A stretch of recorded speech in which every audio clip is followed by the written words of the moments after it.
One thing is for sure, if he's selling cars and making money, but he feels like he really should be producing high-tech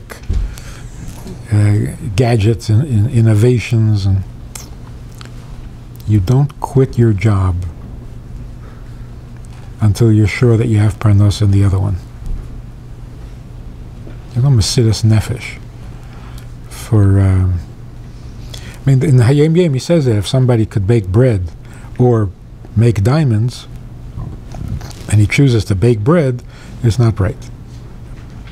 A person should live up to his highest capacity, not his minimum capacity. But it doesn't mean that if he's baking and making money, he should give it up and go try to be a jeweler.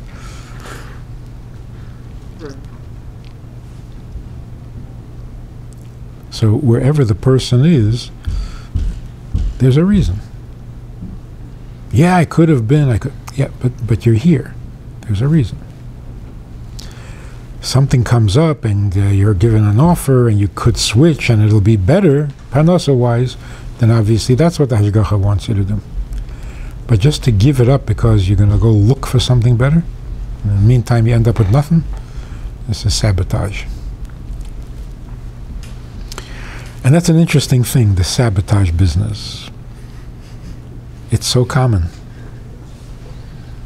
People and I was on the verge. I had to, it was good. I mean, it was going perfect. It was going to make so much money in the last minute. And that happens over and over. No matter what they try, they almost get there, and then they're sabotaging. For some reason, they're resisting Hatzlacha. Like Eretz Yisrael. They're winning a war, they have to sabotage it. They have to blow it in the last minute and turn it around and lose the war. What is this need to sabotage?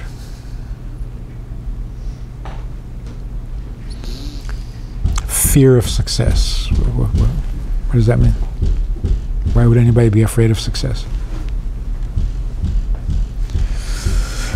So psychologically, if you're successful and you become rich, you won't know who you are. Your identity, you can't think of yourself as a rich person. So you're afraid of a new identity which is unfamiliar. I'm going to have to start talking to Gvirim, hang around with the rich guys. I don't even like them. It's too drastic a change. So no, I'd rather be poor. Not this poor.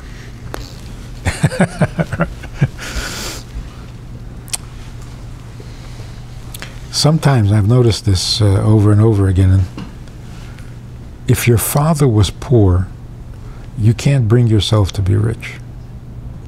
It's like a loyalty issue. What, am I going to make my father look like a shlomazel by outdoing him and becoming rich? No. I'm loyal to my father. He was a Lubavitcher, I'm a Lubavitcher. He couldn't pay his rent, I can't pay my rent. It's a matter of loyalty. There is something to that. Particularly if you didn't get along with your father. People who didn't get along with their father have this fantasy that if I suffer the way he suffered, then he'll like me. If I just go off and become successful and leave him in the dust, he'll never love me. So it's almost like, no, you see? I'm being poor like you. No? So now do you love me? How do you like me now? This desperate need for approval from your father can make you crazy. It does make you crazy. So if you feel like your father thinks you're a loser, then you're going to be a loser out of loyalty. Because if that's what he thinks, then that's what you're going to do.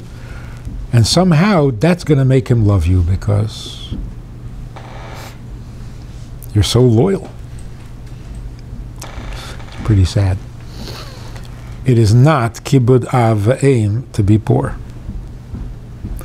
It's a much bigger kibud av v'eim to be rich, even though your father was poor. The dollar bill was laughing as it flew into the air, and it flew into the street, and some people gathered there. Everyone was jumping up to get it in the hand. Everyone was jumping up in the promised land.